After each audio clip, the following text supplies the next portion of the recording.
আসসালামু আলাইকুম, সবাই কেমন আছেন? আশা করি ভালো আছেন। আপনার দোয়া আমি অনেক ভালো আছি। তো আপনার জন্য এক নতুন ভিডিও নিয়ে এসেছি। এই বাড়িটি বিক্রি হবে। এই বাড়িটির মূল্য হচ্ছে মাত্র 5 লক্ষ টাকা। বাড়ির সামনে দিয়ে একটা 10 ফুট রাস্তা চলে গিয়েছে, যে রাস্তাটা ইটের রাস্তা। এই দেখেন, বাড়ির পশ্চিম সাইড হচ্ছে এইটা। এই সাইডটা দেখতে পারতেছেন, অনেক সুন্দর একটা বাড়ি। উপর হচ্ছে টিন আর 4 সাইডে আপনার ইট গাঁথনি দেওয়া।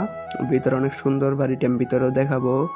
যদি আপনাদের পছন্দ হয় বাড়িটি, তাহলে আমাদের সাথে যোগাযোগ করবেন। মাত্র 5 লক্ষ টাকা বাড়িটির মূল্য।